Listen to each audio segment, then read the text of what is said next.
안녕하세요, 썰밤 구독자 여러분. 저는 환갑을 넘긴 평범한 여자입니다. 늘 사연을 듣기만 하다 처음으로 이렇게 글을 써보는데요. 익명의 힘을 빌어 제 인생에서 가장 충격적이었던 일을 얘기해 보려고 합니다. 마지막에 기막힌 반전이 나올 예정이니 꼭 끝까지 들어주세요. 그럼 시작해 보겠습니다. 흔히 과부라고 하죠. 아들이 겨우 5살일 때 남편이 갑작스럽게 세상을 떠나는 바람에 저는 어린 아들을 혼자 키워야 했어요. 돌이켜보면 제 인생에서 제일 힘든 시절이었죠. 남편이 남겨준 작은 구멍가게 하나로 생계를 겨우 유지하면서 아들을 대학까지 보냈거든요. 한 푼이라도 더 벌어보겠다고 새벽부터 밤늦게까지 거의 24시간 가게를 운영했죠. 혼자 애 키우는 여자라고 괜히 찝쩍거리거나 무시하는 남자들은 또 얼마나 많았는지. 그래도 우리 아들만큼은 제대로 키워보자 라는 마음 하나로 버텼네요. 하지만 아들은 커갈수록 제 마음과는 다르게 엇나가기 시작했어요. 늘 공부는 뒷전이고 친구들이랑 놀기만 했고요. 대학은 그럭저럭 들어갔지만 졸업하고 나서가 문제였어요. 회사에 취직을 해도 몇 달 다니다가 그만두길 반복했거든요. 한 번은 제가 아들을 불러서 진지하게 얘기했어요. 민준아, 엄마가 너 키우느라 얼마나 고생했는지 알지? 근데 이젠 엄마도 나이가 있어서 더는 네 뒷바라지 못해. 네 밥벌이 네 스스로 해야 한다고. 한번 회사 들어가면 진득하게 버텨봐야지 왜 자꾸 그만둬? 그러자 아들이 짜증스럽게 대답했어요. 엄마, 지금이 어떤 시대인데 그런 소리를 해요. 평생 직장도 다 옛말이에요. 다들 자기한테 맞는 일 찾아서 이것저것 해본다고요. 그렇다고 1년에 두세 번씩 직장을 바꾸는 게 말이 되니? 회사가 거지 같은데 어쩌라고요. 억지로 다니면 정신병 걸릴 것 같은데 엄마는 아들이 그렇게 되길 바래요? 아무래도 제 체질이 남 밑에서 일할 체질은 아닌가 봐요. 아들의 철없는 소리에 한숨이 절로 나왔어요. 그 뒤로도 아들은 몇몇 회사를 더 전전하다가 결국엔 사업을 하겠다고 나섰어요. 처음엔 음식점, 그 다음엔 카페, 또 그 다음엔 온라인 쇼핑몰. 뭘 해도 몇 달 못 가서 망했어요. 그때마다 아들은 저한테 손을 벌렸고요. 저는 마지못해 모아둔 돈을 내어주고 가게와 집을 담보로 대출을 받아주곤 했죠. 하나뿐인 아들 빚쟁이로 만들 순 없다는 생각 때문이었는데 지금 생각해보면 제가 잘못했던 것 같네요. 그렇게 아들은 30이 넘어서도 변변한 일 하나 못하고 집에서 놀고 먹기만 했고요. 저는 내가 뭘 잘못했을까? 남편 없이 키워서 이렇게 된 걸까? 하고 자책하기만 했어요. 달래도 보고 야단도 쳐보고 부모 자식 연 끊겠다 엄포도 놔봤지만 도통 변하는 건 없더라고요. 그러던 중에 아들이 결혼하고 싶은 여자가 생겼다면서 웬 아가씨를 한 명 데려왔어요. 처음 봤을 때부터 똑부러지고 야무져 보인다 싶었는데 웬걸 의사라고 하더군요. 솔직히 처음엔 믿어지지 않았어요. 제 밥벌이도 못하는 우리 아들 같은 놈한테 의사 여자친구라니 말이나 되나요? 그런데 아들 여자친구는 정말로 의사가 맞았고요. 심지어 저희 아들을 진심으로 사랑하고 있었어요. 아들의 상황을 다 알면서도 결혼하겠다고 하더군요. 제가 오히려 걱정되고 미안해서 아들 여자친구에게 몇 번이고 물어봤어요. 지영아, 우리 민준이가 아직 변변한 직업이 없는데 괜찮겠니? 너 혼자서 고생할까봐 걱정된다. 어머님 걱정 마세요. 제가 일하고 있으니까 당분간은 괜찮을 거예요. 민준 오빠가 적성에 맞는 일 찾을 때까지 제가 기다릴게요. 그럼 결혼을 좀 미루는 게 어때? 남자가 돈을 못 버는데 어떻게 자기 가정을 꾸리겠어? 괜찮아요. 제가 벌고 있잖아요. 사실 제가 어릴 때 일찍 부모님 여의어서요. 하루빨리 제 가정을 꾸리는 게 소원이었어요. 알고 보니 아들 여자친구는 초등학교 들어가기도 전에 부모님을 사고로 잃고요. 친척집을 이리저리 떠돌다 결국 보육원에서 컸더라고요. 그래서 가족에 대한 애착이 큰 아이였죠. 그 사연을 알고 나니 아들의 여자친구에게 더욱 마음이 갔어요. 그래서 바로 결혼을 허락하고요. 그날부로 아들의 여자친구를, 아니 며느리를 제 딸처럼 여기기로 마음먹었죠. 결혼하고 나서 며느린 정말 말 그대로 천사였어요. 아들의 사업 자금이 필요하다고 하면 자기 명의로 대출을 받아서 내주고요. 생활비며 집안 살림 모든 걸 며느리가 책임졌어요.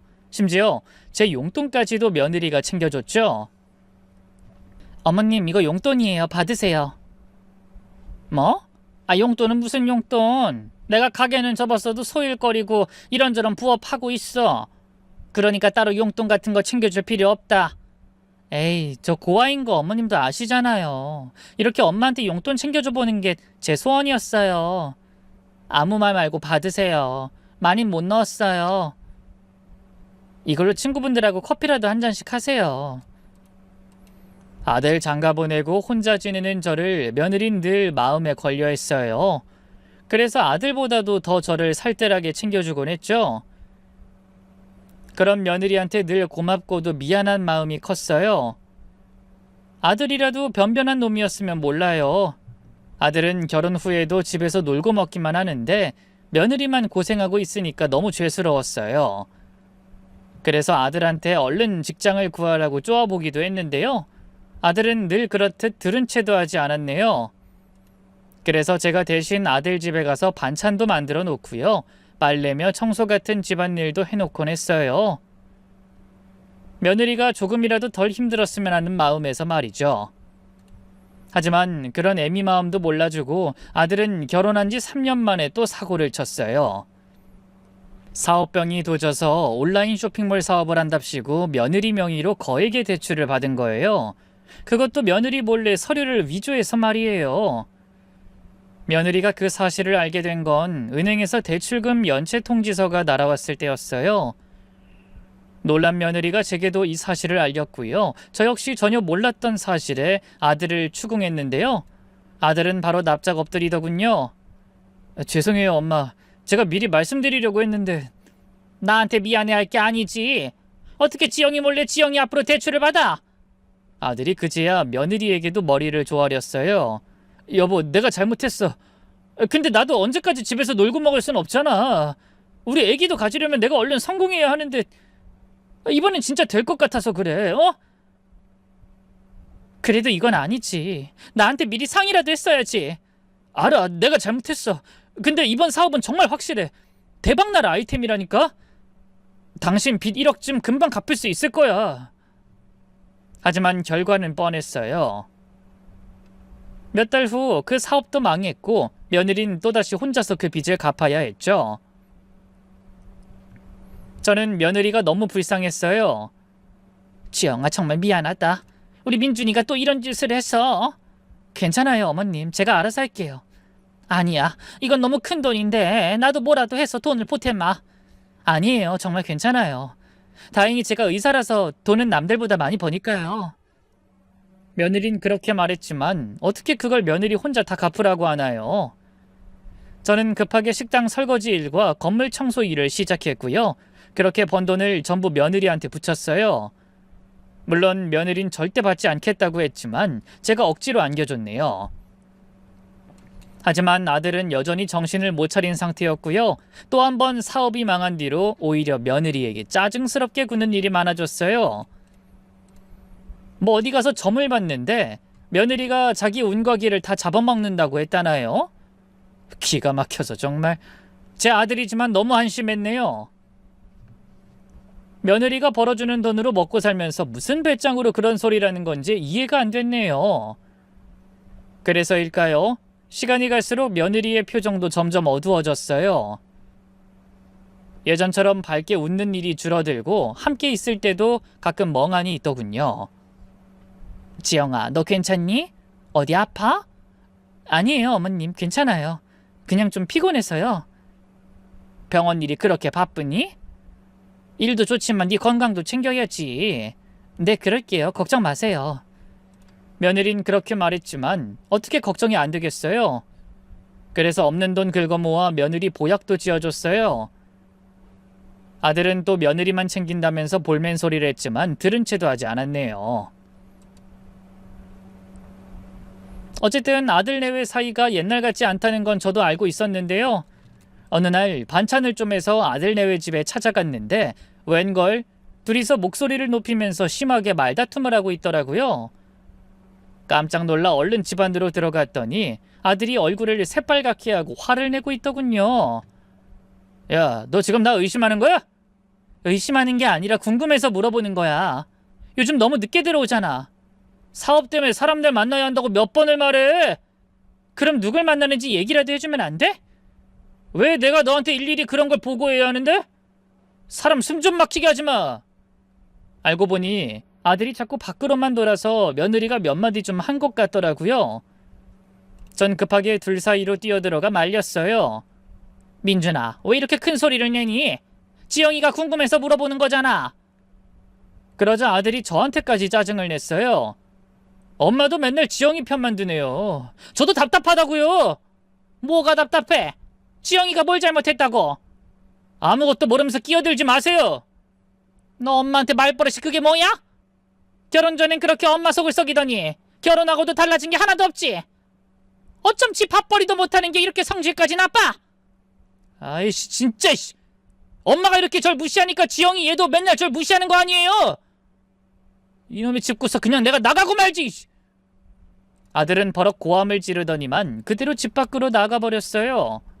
며느린 그런 아들을 붙잡지도 않고요. 그저 모든 걸 놓은 사람처럼 허망한 표정만 짓고 있더군요.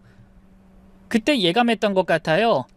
어쩌면 며느리가 아들에 대한 마음을 접을 수도 있겠다는 걸. 솔직히 그런 며느리를 말리고 싶었는데요. 저도 양심이 있지 어떻게 그러겠어요. 그래서 그냥 며느리한테 그랬네요. 지영아, 네가 정말 내 딸 같아서 하는 말인데 사람은 고쳐 쓰는 거 아니라는 말이 있지 않니? 지금이라도 네 갈 길 가겠다고 하면 난 안 말리마. 아무리 내 아들이라지만 민준이 그놈은 너한테 너무 부족한 상대다. 너 아직 젊잖아. 얼마든지 새로 시작할 수 있어. 어머님 죄송해요. 제 진심 어린 말에 며느리도 울먹거리며 고개를 숙였어요. 그로부터 한 달쯤 지났을까요? 갑자기 아들이 눈이 퉁퉁 부은 채로 절 찾아왔어요. 엄마, 지영이가 이혼하자고 해요. 뭐? 이혼? 놀랐던 것도 잠시. 어느 정도 예상했던 일이기에 저는 금세 마음을 가라앉혔어요. 하지만 아들은 어쩔 줄 몰라 하더군요. 갑자기 왜 저러는지 모르겠어요. 저랑 더 이상 못 살겠다고 이혼하자고 하는데 어떡해요? 어떡하긴 뭘 어떡해. 지금까지 네가 한 짓 생각해보면 당연한 거지. 제가 뭘 했다고요? 엄마가 걔 좀 말려봐요. 저 지영이 없이는 못 산다고요. 아들이 울면서 저한테 매달렸어요. 그런 아들을 본 건 정말 오랜만이었죠. 엄마 도와주세요. 지영이가 엄마 말이라면 들을 거 아니에요. 제발요. 네? 너희 둘 일인데 내가 왜 나서 그렇게 진작에 잘하지 그랬냐? 진짜 엄마 이런 순간에도 지영이 편만 드는 거예요? 전 그렇게 아들이 이혼당할 줄 알았는데요. 웬걸 아들은 뒤늦게 정신이 들었던 걸까요? 갑자기 완전히 다른 사람이 돼선 며느리에게 잘하지 뭐예요? 아침 일찍 일어나서 며느리 밥 차려주는 건 물론 퇴근 전까지 저녁도 미리 준비해두고 빨래도 개어놓고 정말 180도 달라진 모습이었죠. 무엇보다 며느리한테 언제 모질게 굴었냐는 듯 다정하게 굴더군요. 여보, 나 진짜 진심으로 반성하고 있어. 내가 당신한테 그렇게 못되게 굴면 안 됐던 건데 제발 나한테 한 번만 더 기회를 주면 안 될까? 소 잃고 외양간 고치는 시기였지만 며느리가 워낙 가족에 대한 애정이 갈급했기 때문일까요? 밀랍 인형처럼 표정 없던 얼굴에 조금씩 미소가 돌아오기 시작했어요.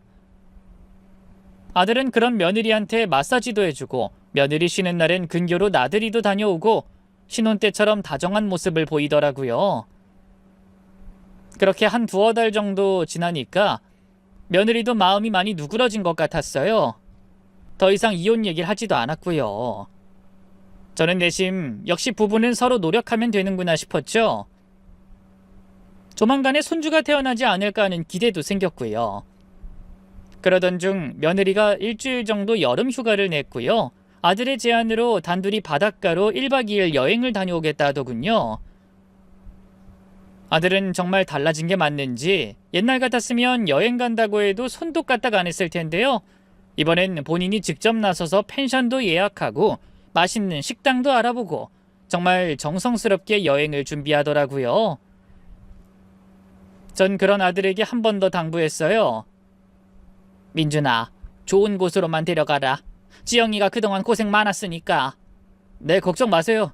제가 아주 럭셔리 풀코스로 준비했으니까. 며느리도 오랜만에 밝은 표정이었어요.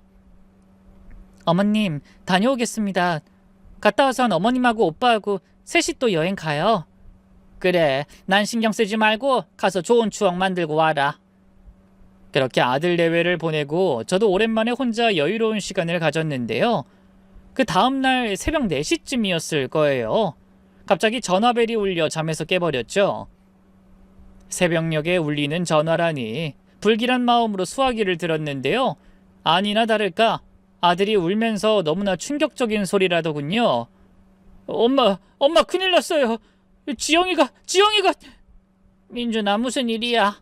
지영이가 왜? 사고가 났어요. 교통사고가 나서 지영이가... 뭐? 교통사고? 저는 떨리는 심장을 애써 가라앉히며 전화기를 꽉 붙잡았어요. 지영이가 어떻게 됐는데? 다쳤어? 지영이를 못 찾겠어요. 못 찾는다는 게 무슨 소리야? 대체 어디서 사고가 난 거야? 해안도로에서 바다 보면서 드라이브하고 있었는데 갑자기 핸들이 미끄러지면서 가드레일을 들이받았어요. 근데 차가 바다로? 지영이는 어디 있는데? 그걸 모르겠어요. 저는 운전석에서 간신히 빠져나왔는데 지영이는... 아들이 울음을 터뜨렸어요. 저도 머리가 하얘지면서 아무 생각이 안 났어요. 지금 어딨어? 엄마가 바로 갈게. 땡땡 해안 쪽이에요. 지금 소방서랑 해경이 와서 수색하고 있어요. 저는 급하게 옷을 챙겨 입고 택시를 불렀어요. 현장까지 가는 동안 가슴이 터질 것 같았죠. 며느리가 제발 무사하기만을 바라고 또 바랬죠. 현장에 도착하니 정말 아수라장이었어요. 경찰차, 소방차, 해경배들이 바다에서 불빛을 비추며 수색하고 있더라고요. 아들은 구급차 옆에 앉아 머리에 붕대를 감고 있었어요. 민준아, 엄마! 아들이 절 보자마자 와락 끌어안으면서 울기 시작했어요. 엄마, 어떡해요? 지영이를 구하지 못했어요. 진정해, 민준아. 무슨 일인지 차근차근 말해봐. 아들이 한 번 더 사고 상황을 설명했어요. 지영이가 갑자기 밤바다를 보고 싶다고 해서 같이 나와서 드라이브하고 있었는데 제가 졸음이 와서 순간 운전대를 놓쳤나 봐요. 갑자기 차가 가드레일을 들이받으면서 바다로 떨어진 거예요. 그럼 지영이는? 저는 운전석 문이 열려서 간신히 나왔는데 조수석 쪽은 완전히 바닷물에 잠겨버렸어요. 제가 지영이를 구하려고 했는데 물살이 너무 세서. 아들이 온몸을 떨면서 말했어요. 그 모습을 보니 정말 큰 충격을 받은 것 같았죠. 경찰이 저에게 와서 상황을 설명해 줬어요. 지금 총력을 다해 수색하고 있습니다. 차량은 이미 발견했는데 며느님은 차 안에 있지 않아서. 그럼 지영이는 어디에? 아마 충격으로 차에서 빠져나온 뒤 조류에 휩쓸렸을 가능성이 높습니다. 이 근처 바다는 조류가 매우 강해서요. 그럼 어쨌든 살아있긴 한 거겠죠? 최선을 다해 수색하겠습니다. 하지만 경찰의 표정은 별로 희망적이지 않았어요. 역시나 새벽부터 저녁까지 수색했지만 며느리의 흔적은 전혀 찾을 수 없었어요. 그 다음 날도 마찬가지였죠. 아들은 병원에서 치료를 받으면서도 계속 자책했어요. 엄마, 제가 지영이를 죽였어요. 제가 조심했어야 하는데. 민준아, 네 잘못 아니야. 사고는 누구한테나 날 수 있는 거니까. 아니에요. 제가 운전을 했으니까 제 책임이에요. 어떡해요, 지영이를. 아들이 매일 울면서 후회하는 모습을 보니 제 마음도 찢어지는 것 같았어요. 사고가 난 지 사흘이 지났는데도 며느리는 찾을 수 없었어요. 그 사이 저희 주변에 며느리를 알고 있는 대부분의 사람들이 며느리의 죽음을 기정사실로 받아들이기 시작했어요. 오로지 아들과 저만 며느리의 죽음을 받아들이지 않으려 했죠. 하지만 현실은 잔인했어요. 며칠 뒤 해경 담당자가 저희에게 와서 말했어요. 가족분들께서는 마음의 준비를 하시는 게 좋겠습니다. 이 해역은 조류가 워낙 강해서 실종자가 발견되기 어려운 곳입니다. 그럼 언제까지 수색해 주시는 거예요? 일반적으로 72시간, 길어야 일주일 정도 수색합니다. 그 이후엔 생존 가능성이 거의 없다고 봐야 합니다. 담당자는 그 뒤로 더는 말을 잇지 못했어요. 어떻게 이럴 수 있냐고 오열했지만 달라지는 건 없었죠. 결국 일주일 후 수색이 중단됐어요.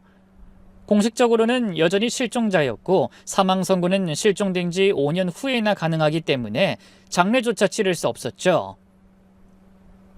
그렇게 저는 며느리를 온전히 떠나보내지도 못한 채 가슴에 품고 살아야 했는데요. 아들은 언젠가부터 계속 두문불출 밖으로 나돌기만 했어요.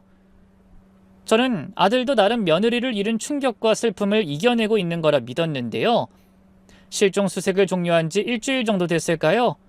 갑자기 아들이 저희 집으로 찾아왔어요. 다 죽어가던 아들이 그새 활짝 피어있더군요. 엄마, 잠깐 얘기 좀 할까요? 무슨 얘기? 엄마, 저 실은 새로 만나는 사람 생겼어요. 그 순간 저는 귀를 의심했어요. 새로 만나는 사람? 그게 무슨 소리야? 사실 제가 예전부터 알고 지내던 사람이 있어요. 그 사람이 제가 힘들어하는 걸 보고 옆에서 위로해줬는데 저는 점점 불안해지기 시작했어요. 설마 하는 생각이 들었거든요. 민준아, 지금 무슨 소리 하는 거야? 지영이가 바다에서 실종된 지 얼마나 됐다고? 엄마, 저 그 사람하고 결혼하려고요. 뭐? 저는 그 자리에서 벌떡 일어났어요. 너무 갑작스러운 말에 머리가 하얘졌거든요. 결혼? 너 지금 정신 있는 거야? 네, 수진이라고 지영이하고 같은 병원에서 일하던 간호사인데요. 정말 좋은 여자예요.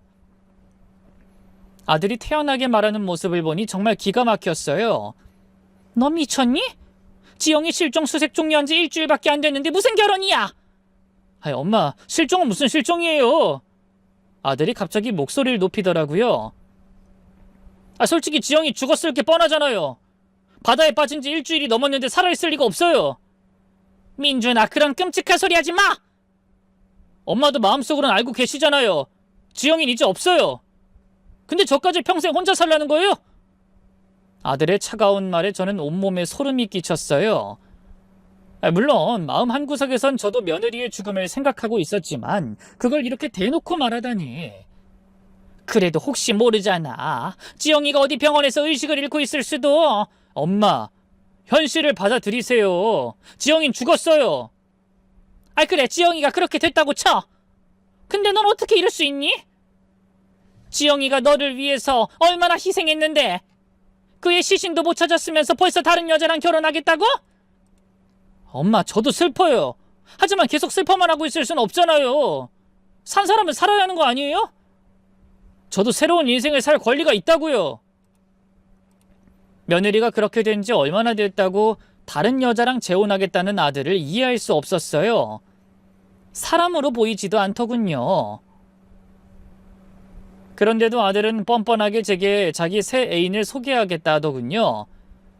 사실 수진이가 한번 인사드리고 싶어요. 뭐? 인사? 네, 엄마께 정식으로 인사드리고 싶다고. 난 그런 년 만날 생각 없어. 절대로. 너도 당장 그 여자랑 헤어져. 그냥 다른 여자도 아니고 지영이랑 같은 병원에서 일하던 간호사라며. 걘 지영이를 몰랐던 것도 아니면서 어떻게 너랑 그렇고 그런 사이가 된다니? 그년이나 너나 사람이야? 하지만 아들은 제 격렬한 반대에도 불구하고 새 애인과 계속 만나는 것 같았어요. 며칠 뒤 제가 며느리 유품이나 정리할 생각으로 아들네 집에 들렀는데요. 분명 집에 아들만 있었는데 갑자기 현관문 열리는 소리가 들리는 게 아니겠어요? 저는 바보 같지만 혹시 며느리가 돌아왔을까 하는 기대로 놀라서 돌아봤는데요. 웬 젊은 여자가 환하게 웃으면서 들어오는 거예요. 20대 중반쯤 되어 보이는 화장을 진하게 한 아가씨였어요. 누구세요? 그게... 여자는 절 보고 당황한 것도 잠시 이내 생긋 웃으며 인사하더군요. 안녕하세요, 어머님. 저는 김수진이라고 민준 오빠 애인이에요. 당당하게 인사하는 꼴이 기가 막혔는데요. 그보다 더 황당했던 건 아들의 새 애인이 당당하게 비밀번호를 누르고 아들네 집에 들어왔다는 거였어요. 이 집도 기실 며느리가 다 해온 거나 다름없는데 두 년놈 다 참 뻔뻔하다 싶더군요. 그래서 차가운 목소리로 말했어요. 인사는 됐고 왜 남의 집에 마음대로 들어와요? 여기 우리 아들하고 며느리 신혼집인 거 몰라요? 그게... 아들의 새 애인이 당황해 아무 말도 못하자 그제야 방 안에 있던 아들이 밖으로 나와 끼어들었어요. 엄마, 그 말씀 못 드렸는데 수진이랑 저 이미 같이 살고 있거든요. 뭐? 같이 살고 있다고? 네, 뭐 어쩌다 보니 그렇게 됐어요. 그 말에 참고 있던 분노가 폭발했어요. 저는 달려가 아들의 등짝을 그대로 후려쳤죠. 네가 그러고도 인간이야? 지영이가 그렇게 된 지 얼마나 됐다고 이 집에 벌써부터 다른 여자를 들여? 너 정말 미쳤어? 내가 전현하고 헤어지라고 했어 안 했어? 엄마 아파요. 아프다고요. 바로 그때였어요. 그런 저희 모자를 잠자코 지켜보고 있던 아들의 새 애인이 갑자기 폭탄 선언을 했어요. 어머님, 사실 제가 지금 오빠 애를 임신했거든요. 3개월 됐어요. 뭐라고? 저는 그 말을 듣고 완전히 넋이 나갔어요. 머리가 띵하면서 아무 생각이 안 났거든요. 3개월이라니. 그럼 지영이가 살아있을 때부터 너희가... 엄마 의도적으로 바람을 피웠다거나 그런 건 아니에요. 엄마도 알잖아요. 나 사업도 잘 안 풀리고 지영이는 계속 나 무시하고 그래서 내가 엄청 힘들어했던 거. 그때 수진이가 옆에서 힘이 많이 돼줬어요. 남녀 사이에 술 먹고 위로해주고 하다 보니까 결국 이렇게 된 거죠 뭐. 위로해주다가 임신까지 했다고? 너 정말 개자식이구나. 저는 참고 있던 분노가 터져나와 이번엔 아들의 뺨을 후려쳤어요. 지영이가 밤낮 없이 일해서 너 먹여 살릴 때 넌 다른 년이랑 바람을 피웠다는 거야? 지금 그게 제정신으로 할 소리야? 엄마 아니에요. 정말 그런 게 아니라. 아니긴 뭐가 아니야. 이 짐승만도 못한 놈. 그때 아들의 새 애인, 아니 상간녀가 옆에서 뻔뻔하게 끼어들었어요. 어머님, 저흰 정말 사랑해요. 그리고 이제 아기들 생겼으니까 결혼하는 게 맞는 거 아니에요? 사랑? 남의 남편이랑 불륜해놓고 사랑이라고? 너 정말 염치도 없구나. 어머님, 그렇게 말씀하시면 뱃속에 저희 애기가 다 들어요. 어머님 첫 손주인데 이러시면 안 되는 거 아니에요? 첫 손주는 개뿔. 난 너 같은 쓰레기 같은 년 내 며느리로 절대 못 받아들여. 당장 나가. 나가라고! 저는 화가 나서 그대로 상간녀를 현관 밖으로 내몰았는데요. 그때 아들이 급하게 제 앞을 막았어요. 엄마 그만하세요. 수진이는 잘못 없어요. 잘못이 없다고? 유부남 꼬신 게 잘못이 없어? 엄마 저흰 진짜 사랑해요. 그리고 이제 지영이도 없으니까. 없다니. 지영이가 얼마 전까지 이 집에서 살았는데 벌써 없는 사람 취급이야? 그러자 아들이 갑자기 목소리를 더 크게 높였어요. 엄마, 죽은 사람 때문에 산 사람이 평생 불행하게 살 수는 없잖아요. 저도 새로운 인생을 살 권리가 있다고 몇 번을 말해요. 새로운 인생? 지영이 장례도 제대로 못 치렀는데. 그놈의 지영이 소리 좀 그만해요. 엄마 아들은 저라고요. 저도 지영이한테 미안하지만 이미 수진이 뱃속에 제 아이가 있어요. 책임져야죠. 아들이 단호하게 말했어요. 어차피 저희 결혼할 거예요. 엄마가 반대해도 소용없어요. 너 정말 미쳤구나. 네가 어떻게 지영이한테 이럴 수가 있어? 엄마, 지영이는 죽었어요. 법적으로는 실종이지만 누가 봐도 죽은 거잖아요. 죽은 엄마 며느리보다 살아있는 아들 챙겨야 맞는 거 아니에요? 이 천벌받을 놈. 뚫린 입이라고 못하는 소리가 없구나. 전 그대로 아들의 뺨을 몇 번이나 후려친 뒤 그 집을 나왔어요. 아들에 대한 분노와 배신감으로 눈물이 차올랐죠. 그렇게 아들은 제 반대에도 불구하고 상간녀와의 결혼을 감행하려 했는데요. 한 가지 문제가 있었어요. 바로 며느리가 법적으로 사망자가 아니라는 거였죠. 사고로 인한 실종은 5년 후에나 실종자 선고가 내려지는데요. 이 선고가 내려져야 비로소 사망자로 인정되기 때문에 그때까지 아들은 유부남이라 상간녀와 재혼할 수 없게 된 거예요. 이 사실을 안 아들은 펄쩍 뛰었어요. 이따 이 개같은 법이 어딨어. 당장 수진이 뱃속에 내 애가 있는데 결혼을 못한다니. 바람 피운 주제 참 뻔뻔하다 싶더군요. 그렇다고 아들이 상간녀와 재혼하는 걸 포기한 건 아니었어요. 여전히 며느리 집에서 그 상간녀와 함께 살았고요. 며느리가 법적으로 사망자가 되면 그때 혼인신고를 하겠다 하더군요. 저는 정말 이 집안이 미쳐 돌아가는 것 같았어요. 정말 이런 쓰레기 같은 놈이 제가 키운 아들이 맞나 싶었죠. 하지만 아들은 갈수록 제 예상을 뛰어넘었어요. 물론 나쁜 쪽으로 말이에요. 언젠가부터 아들이 자꾸만 돈을 펑펑 쓰기 시작했어요. 갑자기 비싼 옷을 사 입고 며느리가 반대했던 외제차까지 한 대 새로 뽑았더군요. 저는 놀라서 물었어요. 민준아, 이 차는 어디서 난 거야? 아, 이거요? 할부로 샀어요. 할부? 네가 지금 무슨 일을 한다고 이런 비싼 차를 사? 아, 엄마 걱정 마세요. 곧 돈 들어올 게 있으니까. 상간녀도 마찬가지였어요. 명품 가방을 들고 다니고 비싼 화장품을 잔뜩 사더라고요. 심지어 며느리가 혼수로 해온 가구와 가전들까지 새 걸로 싹 바꿨더군요. 저는 점점 불안해졌어요.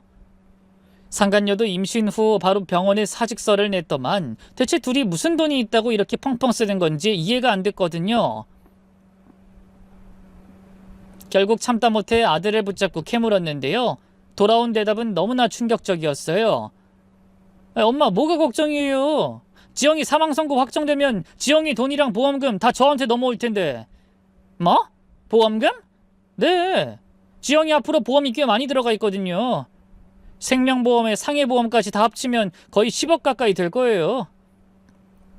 저는 그 말을 듣고 온몸에 소름이 끼쳤어요. 민준아, 너 지금 무슨 소리 하는 거야? 지금 지영이 보험금 믿고 이렇게 사치를 부린다는 거야? 아, 이까짓 게 무슨 사치예요. 아, 빨리 실종 선고가 나야 지영이 재산도 다 쓸 수 있을 텐데. 아, 걔가 저 모르게 돈을 꽤나 모아놨더라고요. 근데 그렇게 제 앞에서 우는 소리 하면서 사업자금 다 안 보태준 거였어요. 오히려 며느리를 욕하는 아들을 보면서 정말 기가 막혔어요. 저도 모르게 아들의 뺨을 때리며 외쳤죠. 이 짐승 같은 놈! 지영이 보험금이 어디 땅에서 떨어지는 돈이야? 그거 그의 목숨값이야. 근데 그걸로 너 호의호식할 생각을 해? 그것도 그 상간녀랑! 그리고 지영이 재산에 네가 왜 손을 대는데? 아, 엄마, 현실적으로 생각해 보세요. 어차피 지영이는 죽었고 그럼 지영이 돈은 다 남편인 제 거라고요. 아, 엄마라고 이래라 저래라 할 권리 없어요. 제 꾸짖음에도 태연하게 말하는 아들을 보니 이게 정말 제 뱃속에서 나온 자식인지 믿어지지 않았어요. 그러자 상간녀가 뻔뻔하게 끼어들더군요. 어머님, 너무 감정적으로 생각하지 마세요. 민준 오빠도 힘든 상황인데 계속 그러시면 어떡해요? 저희도 아기가 곧 태어나기 때문에 돈이 필요하거든요. 아기 때문에 죽은 사람 돈을 노린다고? 죽은 사람 돈이 아니라 이제 저희 돈이에요. 법적으로 오빠가 상속받는 거니까요. 저는 정말 이 상황이 악몽 같았어요. 그런데 바로 그때 상간녀가 더 기막힌 짓을 했죠. 즉이 무언가 종이 쪼가리 한 장을 내밀었는데요. 받아보니 글쎄 청첩장이더군요. 이게 뭐야? 뭐긴요. 예식 날짜 잡았어요. 혼인신고 못해도 식은 치를 수 있는 거니까.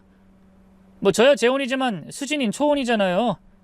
배 더 부르기 전에 가족들끼리만 조촐하게 식 치르려고요. 아들의 말에 속 안에서부터 뜨거운 무언가가 치밀어 올랐어요. 내가 분명히 말했지. 난 이 결혼 절대 허락 못한다고. 어디 더러운 불륜을 저지른 주제에 식을 치르려고 해? 저는 그 자리에서 청첩장을 박박 찢어버렸어요. 너희 둘 결혼식만 치러봐. 내가 거기 가서 너희 둘이 저지른 그 더러운 짓 다 얘기해서 개망신 줄 테니까. 아이, 엄마 정말 이럴 거야? 너야말로 이럴 거야? 기어코 인연이랑 결혼하겠다면 난 너 다신 안 봐. 더는 내 자식으로 여기지 않을 거야. 아니, 이미 넌 내 자식 아니다. 지영이 보기가 부끄럽지도 않아? 전 그렇게 악다구니를 쓴 뒤 아들네 집을 나왔어요. 그리고 감정을 다스리지 못하고 엉엉 울다 간신히 집으로 돌아왔는데요. 현관에서 신발을 벗으며 안으로 들어서려는데 뭔가 이상한 기운이 느껴졌어요. 마치 누군가 제 집에 있다는 느낌이었거든요. 누구 안에 있어요? 조심스럽게 물어봤지만 대답이 없었어요. 혹시 도둑이라도 든 건 아닌가 싶어 가슴이 두근거렸죠. 그때 소파 쪽에서 누군가 일어나는 기척이 들렸어요. 어머님 오셨어요? 그 목소리를 듣는 순간 전 완전히 얼어붙었어요. 너무나 익숙한 목소리였지만 다신 들을 수 없을 목소리였거든요. 설마 지영이니? 제 목소리가 떨리고 있었어요. 설마, 정말 설마 하는 마음에 가슴이 미친 듯이 뛰었죠. 그때 자리에서 일어난 그 누군가가 집안에 불을 켰어요. 상대의 얼굴이 불빛에 비춰지는 순간 전 그 자리에 주저앉을 뻔했어요. 지영아! 며느리였어요. 분명히 며느리였죠. 바다에서 실종된 며느리가 저희 집 거실에 멀쩡히 서 있었죠. 네, 어머님 저예요. 지영이에요. 저는 눈을 비비고 또 비벼봤어요. 혹시 제가 며느리를 너무 그리워한 나머지 환상을 보는 건 아닌가 싶어서요. 하지만 아무리 봐도 며느리였죠. 지영아, 정말 너야? 정말로? 목소리가 떨려서 제대로 말이 나오지 않았어요. 며느리가 살아있다니. 정말 살아서 제 앞에 서 있다뇨. 네, 어머님. 저 살아있었어요. 보고 싶었어요. 그 말을 듣는 순간 눈물이 쏟아져 내렸어요. 그동안 얼마나 걱정했는지, 얼마나 그리워했는지 모든 감정이 한꺼번에 터져나왔죠. 지영아! 저는 며느리에게 달려가서 꽉 끌어안았어요. 차가운 유령이 아니라 따뜻한 진짜 사람이었죠. 진짜 며느리가 살아서 돌아온 거예요. 도무지 믿을 수가 없었죠. 어떻게 살아서 내가 널 얼마나 찾았는지 알아? 며느리를 끌어안고 한참을 울었어요. 그동안 쌓였던 걱정과 그리움이 모두 눈물로 쏟아져 나왔거든요. 어머님, 저 정말 무사해요. 울지 마세요. 며느리도 눈물을 글썽이며 제 등을 다독여줬어요. 그렇게 얼마나 시간이 흘렀을까요? 간신히 감정을 추스른 채 며느리에게 물었어요. 지영아, 어떻게 된 거야? 차가 바다로 떨어졌다면서. 민준이 널 구하지 못했다고. 며느리의 표정이 순간 어두워졌어요. 그리고 절 조심스럽게 바라보더니 말했죠. 어머님, 일단 앉으세요. 말씀드릴 게 있어요. 저는 며느리와 함께 소파에 앉았어요. 하지만 계속 며느리의 손을 꽉 잡고 있었죠. 혹시라도 다시 사라질까봐 무서웠거든요. 잠시 할 말을 고르던 며느리가 이윽고 입을 열었어요. 어머님, 저 정말 죽을 뻔했어요. 차가 바다로 떨어진 건 맞아요. 하지만 그게 사고가 아니었어요. 사고가 아니라니, 그게 무슨 소리야? 어머님, 오빠가 절 죽이려고 했어요. 그 말을 듣는 순간 머리가 하얘졌어요. 무슨 소리인지 이해할 수가 없었거든요. 지영아, 그런 말 함부로 하는 거 아니야. 민준이가 왜 너를... 어머님, 저도 처음엔 믿고 싶지 않았어요. 하지만 분명해요. 며느리의 눈에서 눈물이 흘러내렸어요. 그날 여행 가자고 할 때부터 이상했어요. 오빠가 그런 적이 없었거든요. 그리고 차에서도 계속 이상하게 행동했어요. 어떻게? 자꾸 제 안전벨트를 더 꽉 조여주면서 절대 풀지 말라고 했어요. 그리고 해안도로로 가면서 점점 속도를 높이는데 그때 오빠 얼굴을 봤는데 정말 무서웠어요. 며느리가 몸을 떨었어요. 완전히 다른 사람 같았어요. 눈에 광기가 서려 있었어요. 그리고 갑자기 핸들을 오른쪽으로 확 꺾으면서... 설마 일부러? 네, 분명히 일부러였어요. 사고가 나기 직전에 오빠가 저한테 뭐라고 했는지 아세요? 저는 숨을 죽이고 며느리의 말을 들었어요. 지영아, 미안해. 정말 미안해. 어쩔 수 없었어. 라고 했어요. 그러면서 차가 가드레일을 들이받고 바다로 떨어졌거든요. 제 온몸에 소름이 끼쳤어요. 정말 제 아들이 며느리를 죽이려고 했다니 믿을 수가 없었죠. 그럼 넌 어떻게... 저는 안전벨트가 꽉 조여져 있어서 빠져나오지 못했어요. 아무래도 오빠가 제 벨트에 무슨 장치를 한 것 같아요.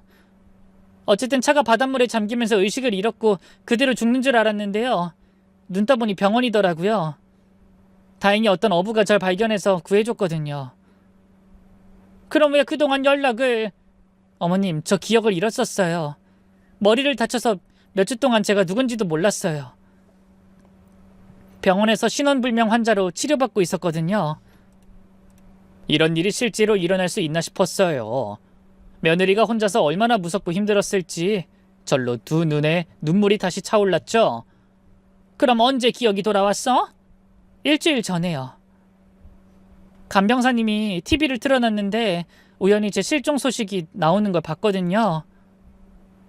그때 갑자기 모든 기억이 돌아왔어요. 며느리의 표정이 더욱 어두워졌어요. 기억이 돌아온 후부턴 또 다른 지옥이었어요.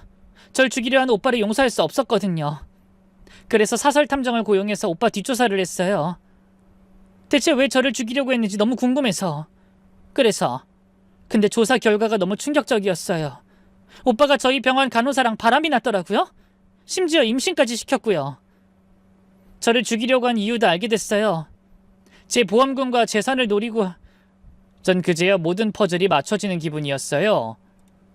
아들이 며느리가 이혼 얘기를 꺼내자 갑자기 태도가 확 달라진 것부터 며느리가 실종된 이후 돈을 펑펑 썼던 것까지, 그래도 여전히 마음 한구석엔 설마 하는 마음이 남아있었어요. 제가 배 아파 낳은 아들이 그렇게까지 인간 말종은 아닐 거라는 믿음을 갖고 싶었던 것 같아요. 지영아, 혹시 확실한 증거라도 있어? 네 말을 안 믿는 건 아닌데. 어머님 마음 이해해요. 저를 달래며 며느리가 가방에서 두꺼운 서류 뭉치를 꺼냈어요. 어머님, 사설 탐정이 조사해준 자료예요. 며느리가 서류를 펼쳐 보여줬어요. 여기 다 나와 있어요. 오빠가 6개월 전부터 그년이랑 모텔에서 만난 기록, 제 보험을 조회한 기록, 그리고 둘이 제 죽음을 공모했던 문자 내역까지. 저는 그 서류들을 보면서 온몸이 떨렸어요. 정말 계획적인 살인이었던 거예요. 제가 키운 아들이 이런 악마 같은 짓을 저질렀다니. 저는 그 자리에서 털썩 무릎을 꿇었죠. 지영아, 정말 미안해. 정말 미안하다. 내가 너한테 이 죄를 어떻게 갚아야 할지. 저는 며느리에게 울며 고개를 숙였어요. 제 아들이 저지른 끔찍한 죄에 대해 사죄하고 싶었거든요. 하지만 동시에 아들과 그 상간녀에 대한 분노도 치밀어 올랐죠. 며느리가 그런 저를 얼른 일으켜 세웠어요. 어머님, 이러지 마세요. 어머님은 잘못이 없어요. 아니야, 내가 그런 아들을 키웠는데. 지영아, 정말 미안하다. 미안해. 마음이 찢어지는 것 같았어요.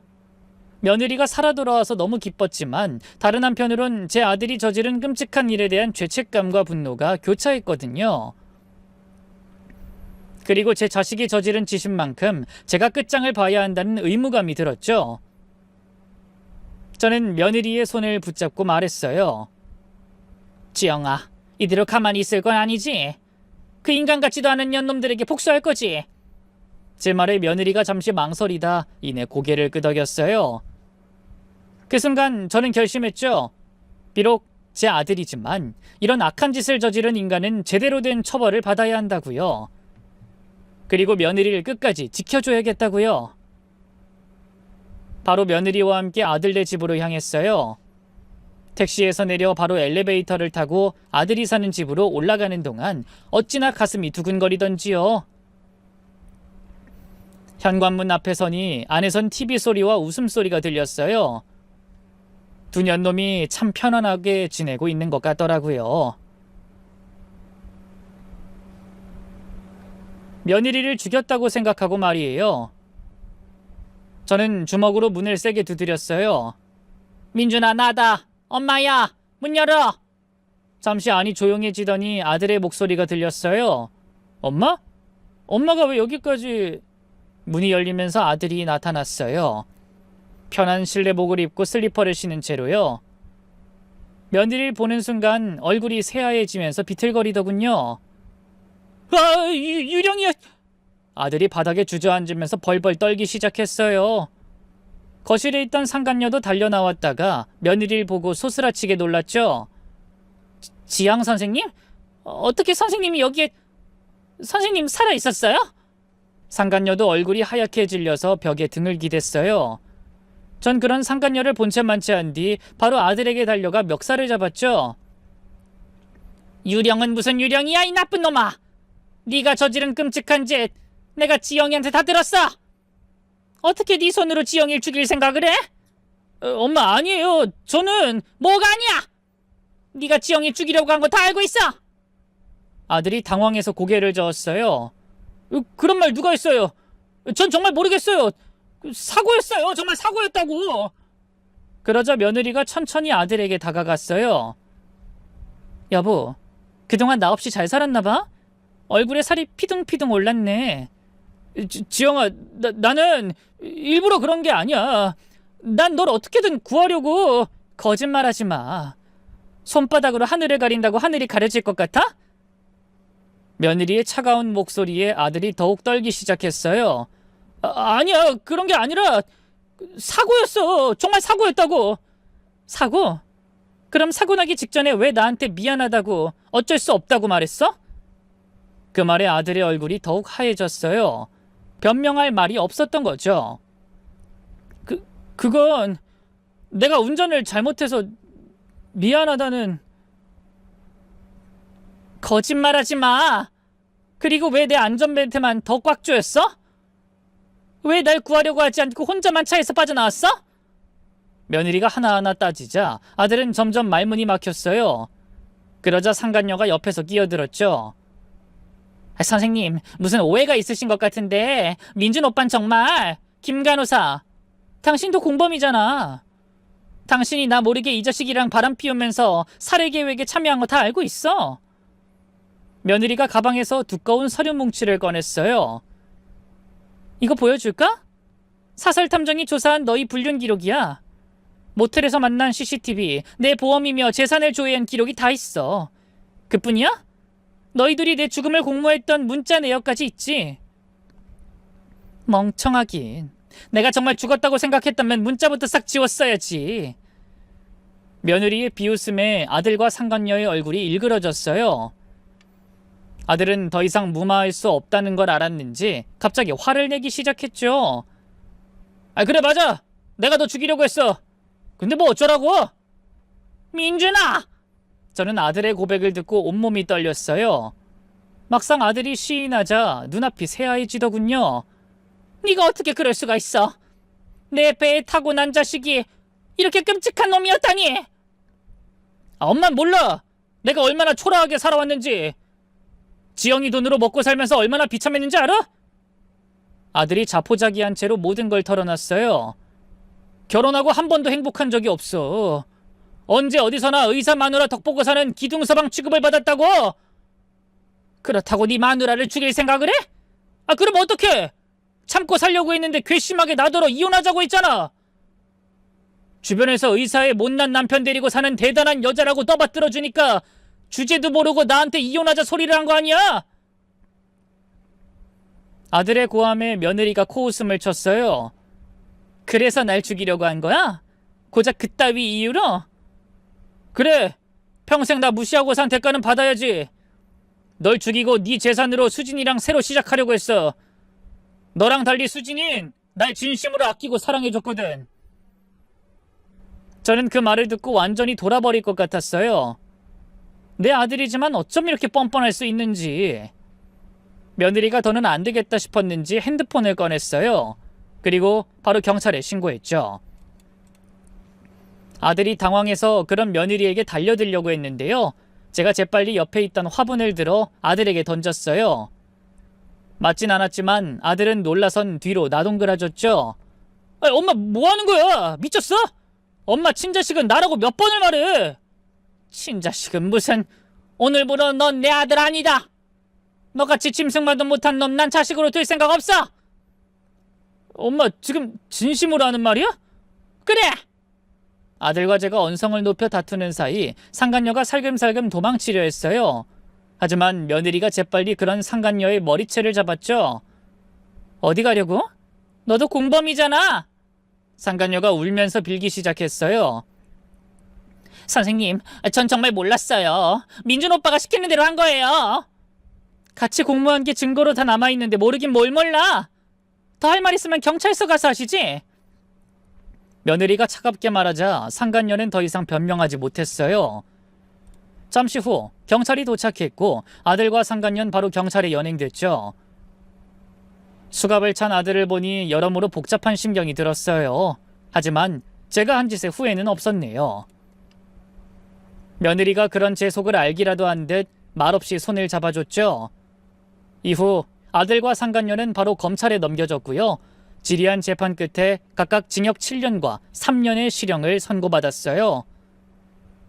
아들은 법정에서 억울하다며 울부짖었지만 전 아무 감정도 느끼지 못했어요.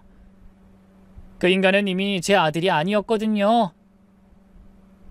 모든 사건이 일단락된 뒤로 저는 며느리와 함께 평화롭게 살고 있어요. 며느린 다시 병원으로 돌아가서 환자들을 치료하고 있고 저는 며느리를 뒷바라지하며 행복한 노년을 보내고 있죠. 사실 며느린 이미 진작에 아들과 갈라섰기 때문에 법적으로 저희는 아무 관계도 아니지만요. 서로를 향한 애정만큼은 친모녀 사이 못지 않아요. 아들이 그런 끔찍한 짓을 했는데도 며느린 절 조금도 원망하지 않았죠. 오히려 자기 편을 들어준 제게 참 고맙다고 하더군요. 아들이 감옥에서 가끔 편지를 보내오지만 전 읽지 않아요. 그 인간은 이제 제 아들이 아니거든요. 요즘은 며느리와 함께 시간이 날 때마다 같이 맛집도 찾아다니고 여행도 하면서 정말 행복하게 살고 있어요. 친딸보다 더 효녀인 며느리가 있어 제 노년이 외롭지 않죠. 피를 나눈다고 다 가족이 아니라 서로를 진심으로 아끼고 사랑하는 사이가 진짜 가족인 거죠. 이제 며느리는 제게 없어서는 안 될 소중한 딸이에요. 그리고 저도 며느리에게 진짜 어머니가 되어주려고 해요. 긴 얘기 들어주셔서 고맙습니다. 모두 건강하세요.